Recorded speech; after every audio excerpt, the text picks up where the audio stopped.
Eu, primeiro, agradecer muito também o convite para fazer parte dessa mesa, que é uma mesa importante para que a gente faça a reflexão desse momento político que nós estamos vivenciando e, claro, nós debatemos o centro da nossa tática, que é a reeleição do presidente Lula. Mas agradecer a companheira Gleide Andrade, a nossa mediadora, secretária de Finanças do nosso partido. Com muita alegria aqui dividir a mesa com esse companheiro que eu sempre tive muito respeito, mas no último período meu respeito por ele aumentou muito. Companheiro Hélder Salomão, nosso deputado federal. Um deputado que faz história não só no seu estado, mas na Câmara. E nesse momento de construção dos palanques para o presidente Lula nos estados, um companheiro que, quando foi questionado, já que ele é uma liderança muito sólida no Espírito Santo, é um referencial da política pública no Espírito Santo, sobre a possibilidade dele sustentar o palanque do presidente Lula no Espírito Santo, de imediato ele assumiu a missão, não pensou duas vezes, seria um dos deputados mais votados do Espírito Santo, porque nosso, do PT, já é, deputado reeleito com tranquilidade, abre mão de uma reeleição para montar o palanque do presidente Lula no Estado, para representar o nosso projeto. E também quero dizer que, pela sua consistência, pela sua capacidade de diálogo no Estado, tenho certeza que fará a disputa e tem condições, sim, de construir o segundo turno, de levar o nosso projeto à disputa e chance de ser o governador daquele Estado, que seria muito bom para o povo capixaba. Então, Hélder, fico aqui publicamente, publicamente faço aqui o reconhecimento e digo que isso é motivo de orgulho para todos nós. E também, seria quase redundância, mas eu não posso deixar de dizer, dividir a mesa com a Bené.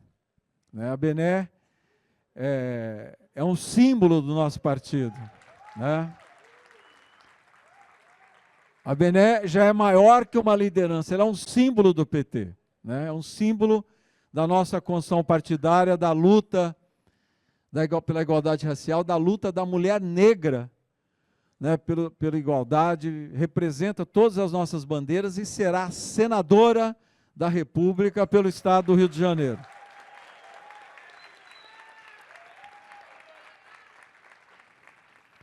E também, motivo de muita honra, dividir a mesa aqui com esse companheiro, que também é síntese dos 46 anos do nosso partido. Ele está nessa mesa aqui, é quase que simbólico, Zé Dirceu, que...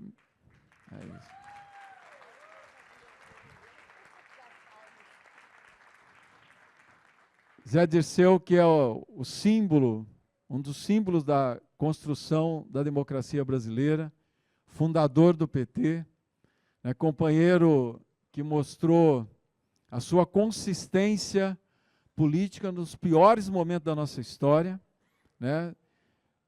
suportando conosco todos os ataques, passando pelas injustiças que os nossos quadros políticos passaram no último período, inclusive o nosso presidente Lula. E o Zé está aqui, firme conosco, participando da construção do nosso partido, e será, e queremos muito que ele seja o deputado federal mais votado do nosso partido no estado de São Paulo.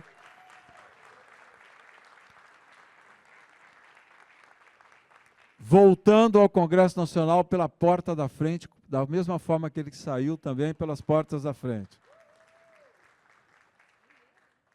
E feito aqui, e a Gleide lembra que ele é mineiro, evidente.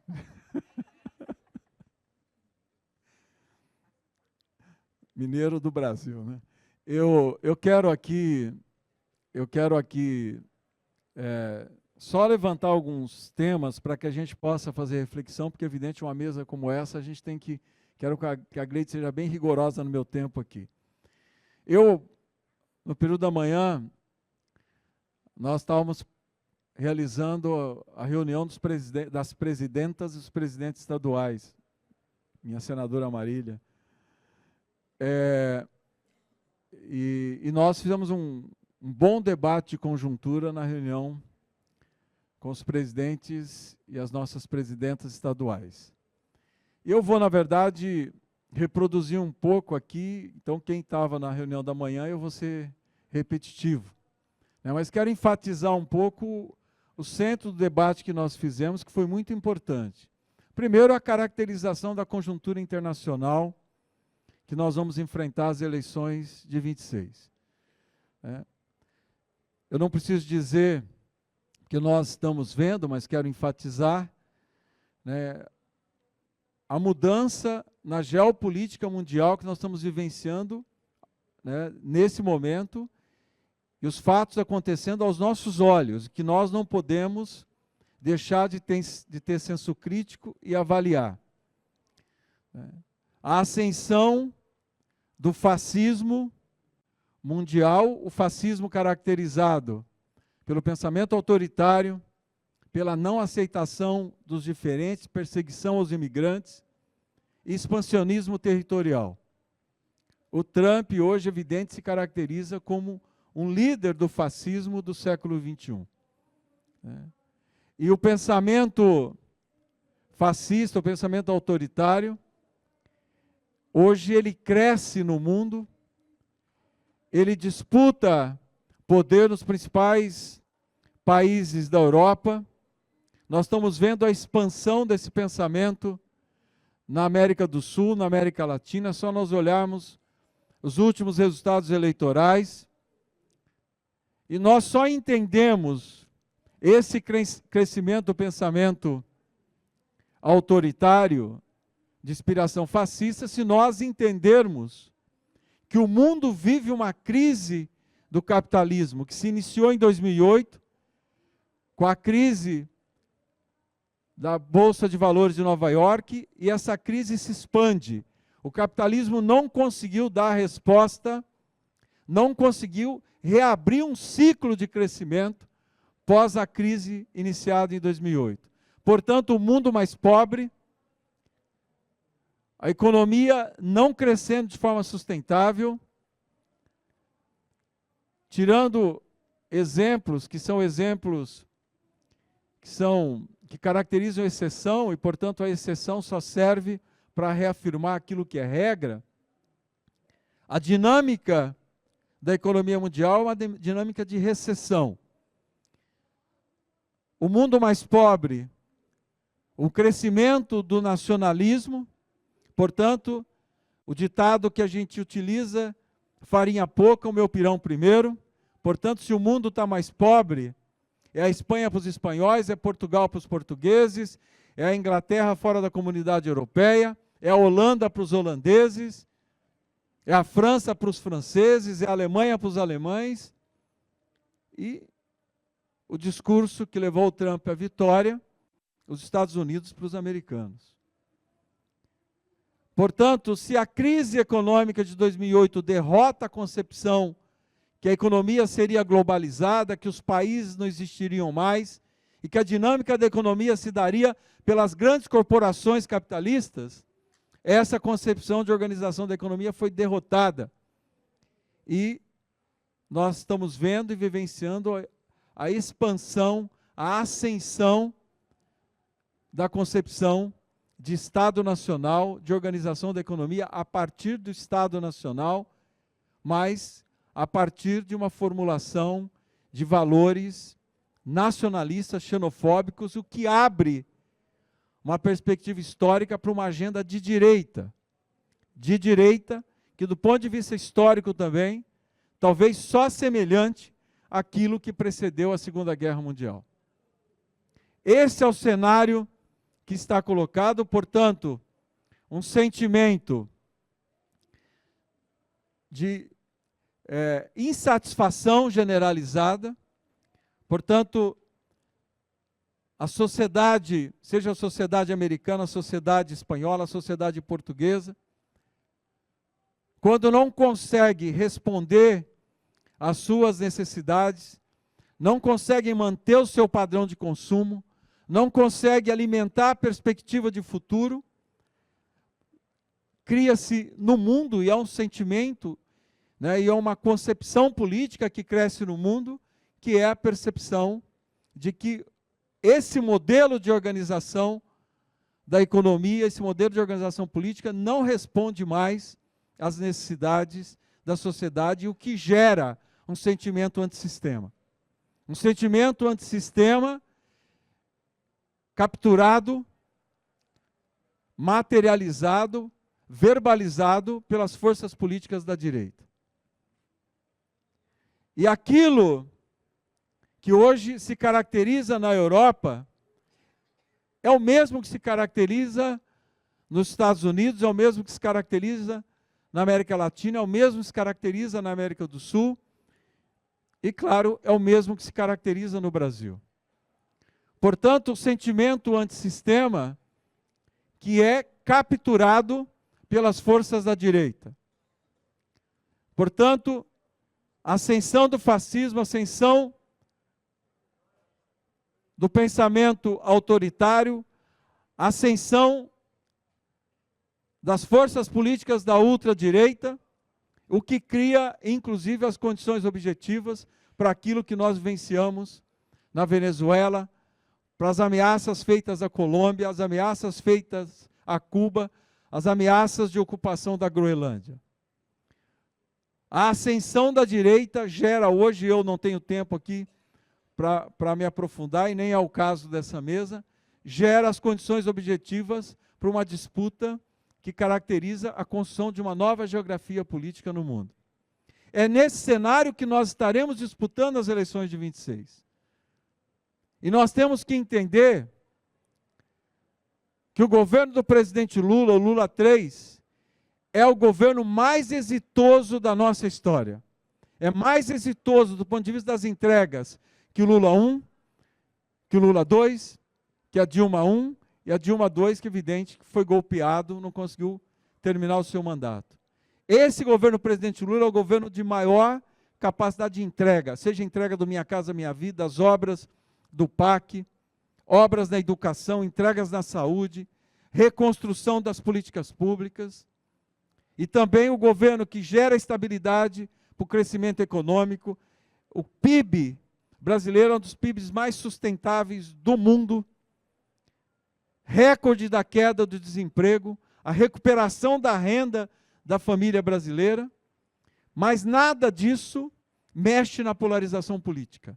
E é essa a reflexão que eu quero deixar aqui para a gente fazer.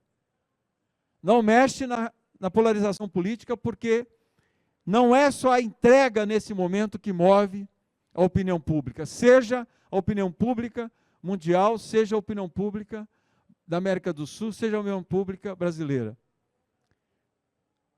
A opinião pública hoje se move por sentimentos.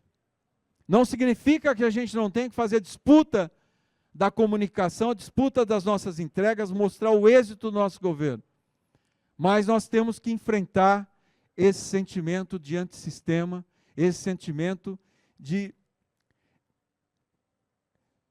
decepção com a democracia representativa, que é um fato na sociedade mundial, é um fato na sociedade brasileira. Ou seja, a sociedade vai para as urnas, vota, vota, vota, mas a vida não muda. As expectativas não são supridas. Porque, é evidente, nós estamos vivendo uma crise estrutural do capitalismo.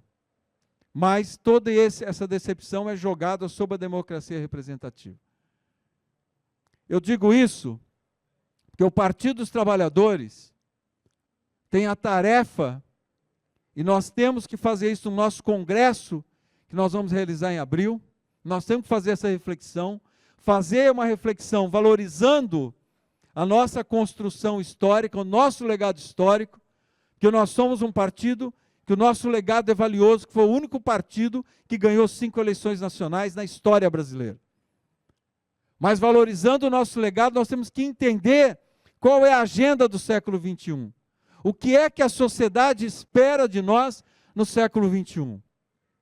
Qual é a nossa concepção de democracia? Como que nós vamos recuperar a nossa capacidade de organização, da participação popular, para que a gente estimule a democracia direta?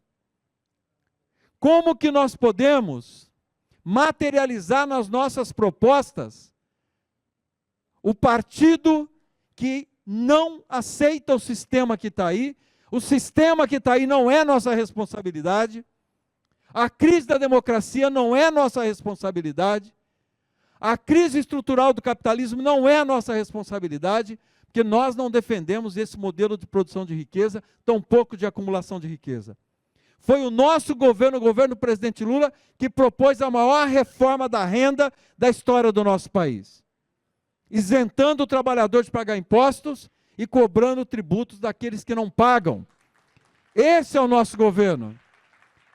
Portanto, é o governo do antissistema. É o governo que defende o fim da jornada 6x1. É o governo que quer debater uma forma de custeio para que a gente adote a tarifa zero, porque o modelo de desenvolvimento urbano no Brasil, o modelo de desenvolvimento de regiões metropolitanas faz com que o transporte público seja um problema grave na prestação de serviço, porque o não acesso ao transporte público significa o não acesso à educação, o não acesso ao lazer, o não acesso ao convívio familiar, portanto, impede a mobilidade urbana. Nós temos que ser o partido que defenda as nossas reservas de terras raras, não só como commodities para exportação, mas para um projeto de desenvolvimento tecnológico que seja inclusivo para o povo brasileiro, que gere empregos de qualidade para a nossa juventude. Nós temos que ser o partido que desenvolva um projeto de reindustrialização do Brasil para que a gente possa agregar valor à nossa produção de matéria-prima. Portanto, o nosso desafio, não só nas eleições de 26, mas o nosso desafio para o próximo período é que a gente seja o partido antissistema. O partido que capture esse sentimento de indignação, esse sentimento de mudança. E o presidente Lula, mesmo sendo o governo da reconstrução das políticas públicas brasileiras, de reconstrução do governo brasileiro, tem sido o governo da transformação, da mudança. É a única liderança hoje capaz de manifestar um sentimento de antissistema por meio da transformação e das mudanças das políticas públicas. E eu encerro dizendo: a reeleição do presidente Lula é fundamental para que a gente defenda esse projeto de Brasil, que dê conta dessa insatisfação, que enfrenta o debate da segurança pública, não da perspectiva da polícia que mata, mas da perspectiva de uma segurança pública que adote a inteligência, que combata o crime organizado, mas que também ocupe territórios para que a gente impeça a cooptação dos nossos adolescentes, da nossa juventude. E dizer que a reeleição do presidente Lula é fundamental para o equilíbrio da correlação de forças da América do Sul e da América Latina. E a reeleição do presidente Lula é uma sinalização para o mundo que aqui no Brasil nós vencemos o fascismo e a ultradireita, portanto o mundo também é capaz de derrotar as forças do fascismo. Muito obrigado a todas e todos. Oi. Obrigada, Edinho.